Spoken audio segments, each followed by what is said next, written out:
We know Dunkin' Donuts are always fresh and come in more varieties than supermarkets. Excuse me. But we like to make sure. Do you have delicious chocolate frosted donuts like Dunkin' Donuts? No. Do you have 5 kinds of jelly donuts?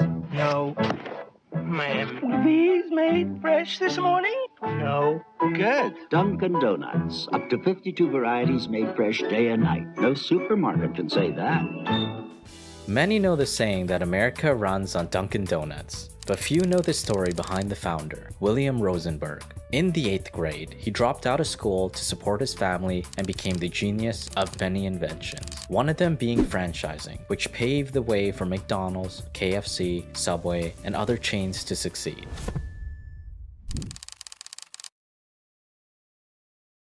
In 1916, William was born to immigrant Jewish parents in a humble urban neighborhood called Dorchester in Boston. His family owned a grocery store, but were still considered poor and struggled to pay their bills since they didn't save enough for the down payment.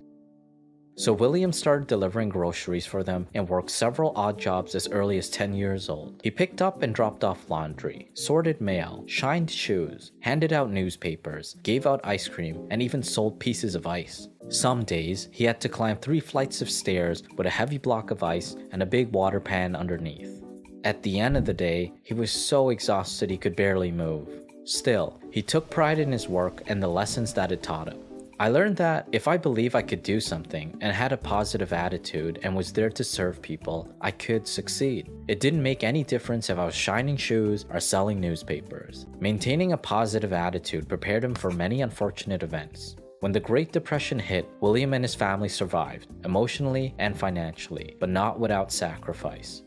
William insisted on dropping out of school in the 8th grade to support the family after they lost their store. Not long after, he got a full-time job delivering telegrams. The faster he pedaled his bike and the harder he worked, the more commission he earned. Eventually, he became the best in his division, but he quit after 3 years to make more money at Simcoe, a company that sold ice cream out of refrigerated trucks. It was there where he met his first mentor, Harry Winokur. Harry was an accountant for Simcoe who taught William everything he needed to know about balance sheets, statements, and figures. These skills helped him grow within the company. Over 4 years, he rose from being a delivery boy to a manager and later a national sales manager. His time at the company helped him start a new life altogether. He married Harry's sister-in-law, started a family, and moved into a high-class neighborhood. Good fortune was finally on his side, up until he received a message that he was bound to hear. The draft board informed him that he would have to fight in the Second World War unless he found an essential job. So he left Simcoe and headed towards a nearby shipyard in search of a new job. They offered him a handyman position for minimum wage, but he wasn't happy. "Are you kidding me? I have a refrigerator engineer license," William barked. "What does that qualify you for?" they asked. "Plumbing or electrical?" William answered. The shipyard was impressed and offered William a job as an electrician and the highest salary they could afford. The only problem is that while William did obtain a license while working for Simcoe, he could barely put a plug in a socket. It didn't take long for William's manager to find out. He was electrocuted on his first day at work and switched to the cable department. Still, his manager saw potential in him and paired him with a couple of his top technicians. Like Harry, they mentored him and taught him everything he needed to know. It goes to prove that no matter how little you know, if you're eager to learn, ask questions, and go to the right people, you can do almost anything. Over a decade, William went from being an 8th grade dropout to an electrician in training.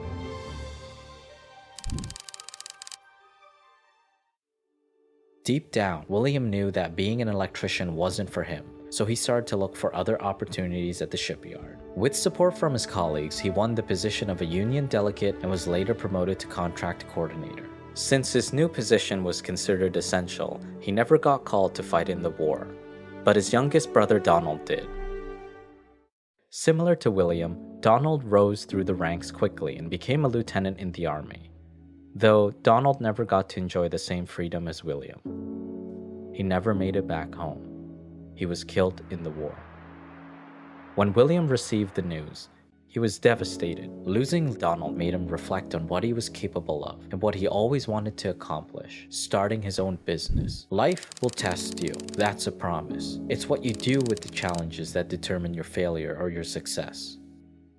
Around that time, William was approached by 2 men who had heard about his success at Simcoe. They wanted him to work for their new catering company, Industrial Luncheon Services. When William turned down their offer, they offered to give him a third of the company for $2,500. Harry looked into the opportunity for him and encouraged him to go for it. So with $1,500 in war bonds and a $1,000 loan from his mother, he became a partner. As William grew the company and quadrupled sales, he realized that he made a big mistake. His partners were the wrong people to get into business with. They secretly sold products on the black market and were only interested in making a quick buck. So William decided to cut ties with them and run his own catering company with Harry.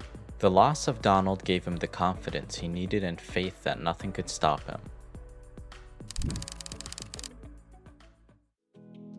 To save money, he and his wife and 2 kids moved into a single room in his parents' house. It was a tough time for them, but worth it considering his former partners never gave his money back. Fortunately, working with them led to discovering a commodity that would change William's luck: coffee.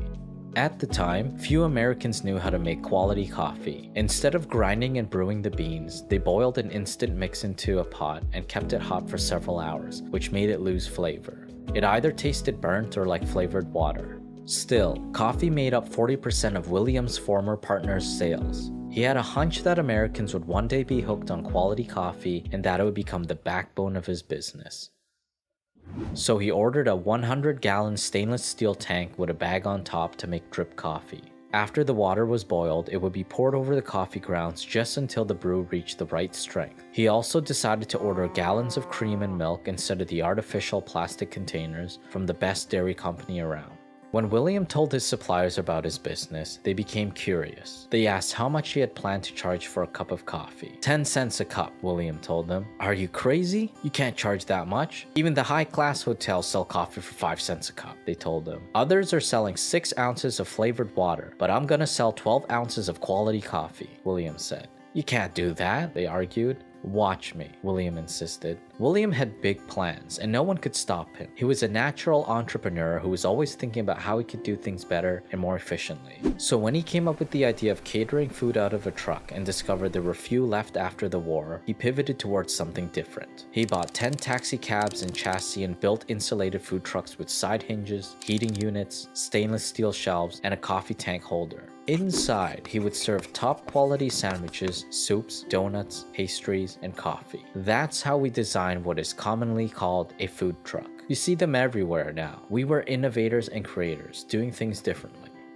Running the business was never easy. William got up at 2 a.m. every day to prepare the food and coffee for his drivers. But they became a hit, and within a year, he landed his prominent feature in the Boston Herald with the headline, Meals on Wheels. Eventually, the business expanded into running cafeterias. William and his employees would buy, install, and operate the equipment for many companies. And just as he predicted, people were hooked on his coffee. He even struggled to keep up with the demand until he hired an engineering firm to create a custom machine. He was one of the few Americans who knew people were willing to pay for quality coffee. 3 years after opening, William discovered a new commodity: donuts. Along with coffee, it brought over 40% of his sales. Coffee and donuts are like husband and wife, William would say. So he decided to make his own instead of purchasing them, and poached the baker from his cellar, Alvin Johnson. It was a smart move. Alvin told William that at his last company, their donut store made more money than their wholesale trucks since they didn't have to pay any delivery costs. William was shocked and could feel the same fire in his belly that he felt when he started his catering company. There was no question that he would make quality donuts and open a store too. That weekend, William drove around Boston to find the right location for the right price. Fortunately, he found a small space in Quincy. It used to be an awning store, and before that, 3 different gas stations. Nobody had ever succeeded there, so he was able to negotiate a lease for a lower price. Harry hated the idea, but knew there was no stopping William. William called his donut store Open Kettle, and like his first business, made it different from the start. He was the first to offer seats so that customers could eat inside, sold 28 kinds of donuts instead of the typical 4, and served coffee and other beverages. After just 1 year, the business made around $3,000 a week. It was later renamed to Dunkin Donuts before expanding into 5 stores. But William had a hunch that they could do better and expand across the US. For that to happen, they would need to start franchising. Once again, Harry hated the idea and told him he was crazy. Why complicate things by franchising? We already have enough stores, Harry argued. If I don't make it by the time I'm 45 years old, when am I gonna make it? William told him. He knew that pivoting towards coffee and donuts would lead to a successful franchise. Aside from the disagreements, tension started brewing for other reasons. Harry's wife Etta, who was the sister of William's wife, allegedly disliked how William was getting all the recognition for the business's success. Many people would even refer to him as Mr. Donut. That's when Harry decided to cut ties with William and start a donut store, ironically called Mr. Donut. While William now had the freedom to start franchising, he was financially constrained. Ending his partnership with Harry involved buying him out with money he didn't have. He had to borrow thousands of dollars from friends and even his suppliers. His debt led to slowing down Dunkin Donuts' growth for years and starting all over again to build its momentum. Now, he would have to do more than get people hooked on his coffee and donuts. He would have to prove to the world that franchising was a legitimate and profitable business. At the time, many unreliable and untrustworthy people were franchising, so their franchisees made little money and started to make complaints to the government. The government ended up passing legislation that could have killed the industry. Franchising became illegal in some states and banned from appearing in ads in the Wall Street Journal and New York Times. Still, William believed that franchising was the epitome of entrepreneurship and that it would become one of the most dynamic economic factors in the world. So, he decided to start the International Franchise Association, where reliable and trustworthy entrepreneurs could exchange ideas and help each other with legal, real estate, and other issues. Even though Harry was against the idea in the past, he turned Mr. Donut into a competing franchise. 6 years after the IFA launch, Dunkin Donuts opened over 100 stores across the US. Other businesses grew from the association's support too, including KFC, McDonald's, and Subway. William would often say to his employees that he'd hoped every single one of them would one day become a millionaire. The more people you have doing well, the better off you'll be. It was my philosophy and policy. I didn't tolerate anyone who thought otherwise. At the height of Dunkin Donuts' success, William's son Bob, who was getting an MBA at Harvard, walked in his office to ask a surprising question. "Where did you learn everything you know about business?" "I guess by doing it." "Why?" William answered. "Everything they've been teaching me at school is what you've been telling me all along," Bob told him. William never forgot that conversation. It made him realize that having a formal education isn't everything in the world. It's more than a formal education that makes you a leader or successful in life. It's your attitude, your hunger to achieve, your empathy towards people, and your ability to meet and get along with people. Those are the important things. Eventually, William took a backseat from his day-to-day responsibilities and handed them over to Bob. That way, he could focus on the next big dream, going public. By that time, franchisors were the dot-coms of the late 1900s. The industry was growing in leaps and bounds. Wall Street bankers told William that he could go public at $15 a share, but he insisted that the company was worth more and pushed for $20 a share. "If you know so much about our business, what do you think it will open at?" they asked him. "I guarantee it will open at $25 a share," William answered. William was right. Dunkin Donuts even closed at $26 a share, exceeding Wall Street expectations. On that day, William's dream for the company and his employees who had a stock option plan came true. Every single one of them became millionaires. In his memoir, William wrote, "I don't care who or what you are, how much money you have or don't have, what religion you practice or language you speak. Every man and woman is entitled to a dream."